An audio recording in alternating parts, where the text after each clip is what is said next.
دوستو، آج بات کرتے ہیں ایک ایسی عظیم شخصیت کے بارے میں جنہیں ملت اسلامیہ انتہائی قدر و منزلت اور وقار و احترام کی نظروں سے دیکھتی ہے۔ آپ کی ایک آواز پر جہاں امت مسلمہ کا ایک بہت بڑا طبقہ لبیک کہتا ہے، وہیں آپ کی ایک جھلک دیکھنے اور آپ کو سننے کے لیے امت مسلمہ کا ٹھاٹے مارتا ہوا سمندر جمع ہو جاتا ہے۔ عالم اسلام کی مائع ناز شخصیت، ملت اسلامیہ ہندیہ کے عظیم قائد، اکابرین دیوبند کے عملی ورثہ کے امین، حضرت شیخ الاسلام مولانا سید حسین احمد مدنی رحمۃ اللہ علیہ کے سچے جانشین، تقوی و طہارت کے امام، مروت کے شہنشاہ، میدان خطابت کے شہسوار، نامور محدث، باکمال مدرس، ام المدارس دارالعلوم دیوبند کے صدر المدرسین، رابطہ عالم اسلامی مکہ مکرمہ اور آل انڈیا مسلم پرسنل لا بورڈ کے رکن تاسیس، جمعیت علماء ہند کے صدر، ہزاروں اداروں کے سرپرست، ہندوستانی مسلمانوں کے دلوں کی دھڑکن،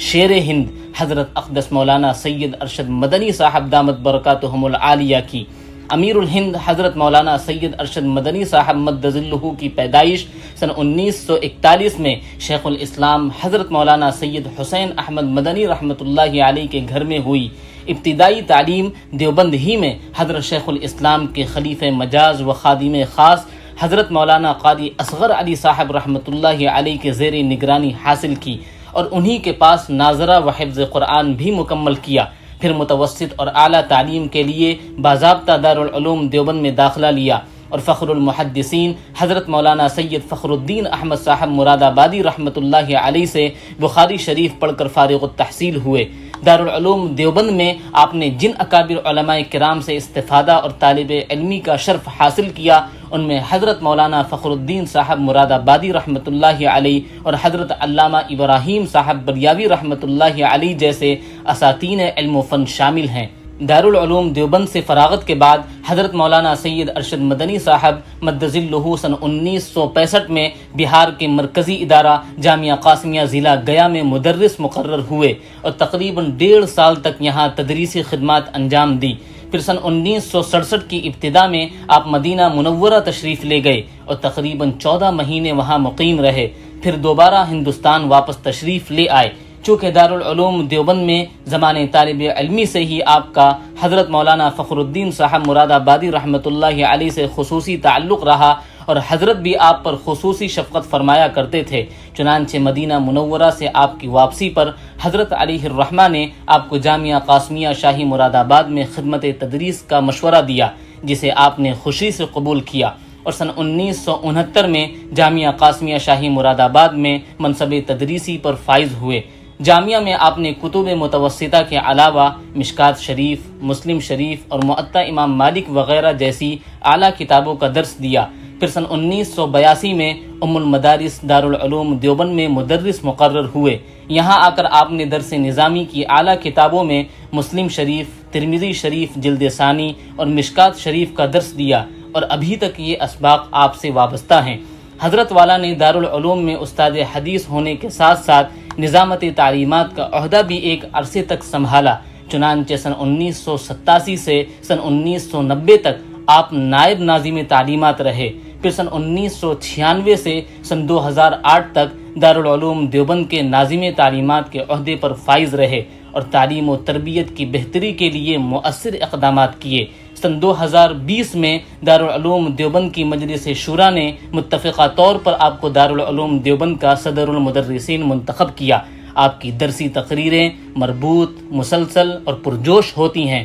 طلبہ ذوق اور شوق سے آپ کے درس میں حاضر ہوتے ہیں۔ امیر الہند حضرت مولانا سید ارشد مدنی مد ظلہ کو تعلیم و تعلم، درس و تدریس کے ساتھ ساتھ اپنے والد گرامی حضرت شیخ الاسلام علیہ الرحمہ اور برادر اکبر حضرت فدائے ملت علیہ الرحمہ کی طرح ملی اور قومی سرگرمیوں میں بھی خاص دلچسپی تھی اور آپ نے اس میدان میں بھی اپنی نمایاں خدمات انجام دیں۔ بالخصوص جمعیت علماء ہند کے پلیٹ فارم سے آپ نے اب تک ملک و ملت اور اسلامی تشخص کی سربلندی اور حفاظت کے لیے جو گراں قدر خدمات انجام دی ہیں، وہ تاریخ کا روشن باب ہے۔ ابتدا میں آپ ایک طویل عرصے تک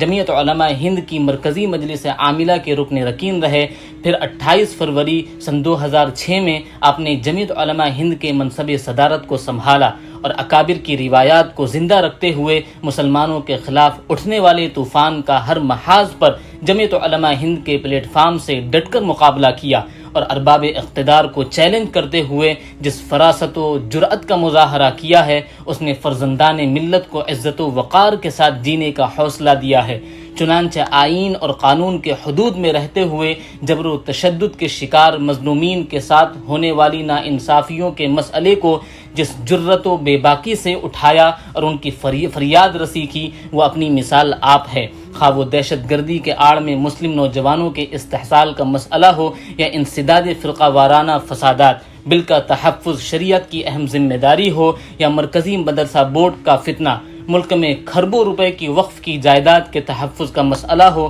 یا بابری مسجد کے مقدمے کی پیروی، خواتین ریزرویشن جیسے خطرناک بل کا معاملہ ہو یا مسلم ریزرویشن کی پرزور وکالت کا، جامعہ ملیہ اسلامیہ کے اقلیتی کردار کی بحالی کے سلسلے میں مخلصانہ جد و جہد ہو یا گوپال گڑھ کے پولیس کی بربریت کے خلاف مساعی، فرقہ پرستوں کی پست ذہنیت کے خلاف ارباب اقتدار کو وارننگ ہو یا مختلف کمیشنوں کی رپورٹ کے نفاذ کا معاملہ،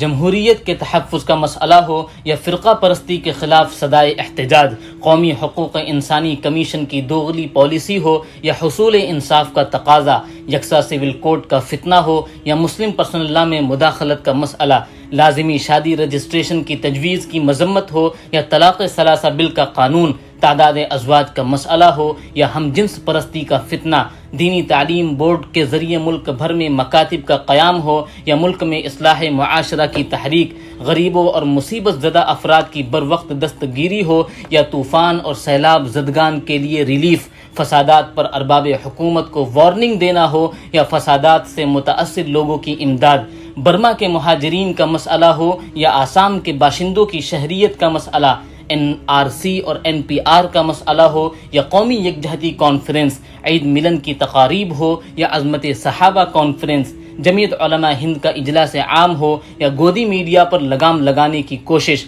لاک ڈاؤن سے متاثر غریبوں اور ضرورت مندوں کی امداد ہو یا قرآن کی 26 آیات پر اعتراضات کا جواب، جبراً تبدیلی مذہب کا شوشہ ہو یا ملکی حالات یا عالمی حالات ہوں، ہر محاذ پر صدر جمعیت علماء ہند حضرت مولانا سید ارشد مدنی صاحب نے جس ہمت، جرأت، اخلاص اور توجہ کے ساتھ سعی پیہم کرتے ہوئے ملت اسلامیہ ہندیہ کی جو شاندار اور مثالی قیادت کی ہے وہ یقیناً مسلمانان ہند بالخصوص جمعیت علماء ہند کا روشن باب ہے. آپ نے مسلمانوں کی اس نمائندہ اور تاریخ ساز انقلابی تنظیم جمعیت علماء ہند کی مسند صدارت پر فائز ہونے کے بعد سیاسی گلیاروں میں بیٹھے اقتدار کو ایک نڈر، بے خوف مجاہد، حق کا حقیقی کردار ادا کرتے ہوئے مظلوم، ستم رسیدہ ملت کے مستحق افراد کی زخم خوردہ قلوب پر مرہم رکھنے کی قائدانہ فریضے کو نہ صرف ادا کیا بلکہ یہ ثابت کر دیا کہ آپ موجودہ فتنہ انگیزی کے دور میں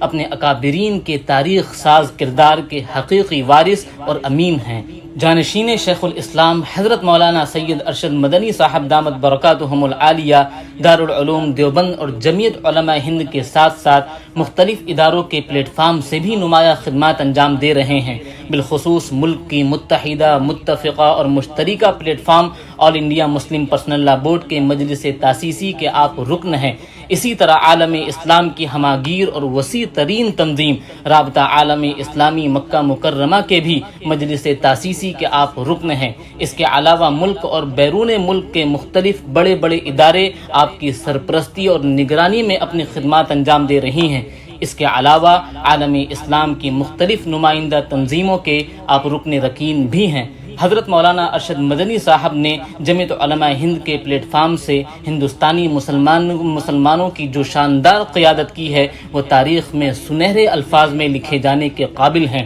عالم اسلام بالخصوص ملت اسلامیہ ہندیہ کے لیے آپ کی دینی، ملی، قومی، سماجی اور معاشرتی خدمات ناقابل فراموش ہیں. اگر آپ کی قائدانہ خدمات کو مد نظر رکھا جائے تو یہ کہنا بالکل غلط نہیں ہوگا کہ آپ کی جیسی عظیم شخصیت پورے ہندوستان میں تو کیا پوری دنیا میں بھی دیکھنے کو نہیں ملے گی۔ دعا ہے کہ اللہ تعالیٰ آپ کو صحت کے ساتھ لمبی زندگی عطا فرمائے اور آپ کا سایہ امت مسلمہ پر تا دیر قائم فرمائے۔ والسلام علیکم ورحمۃ اللہ وبرکاتہ۔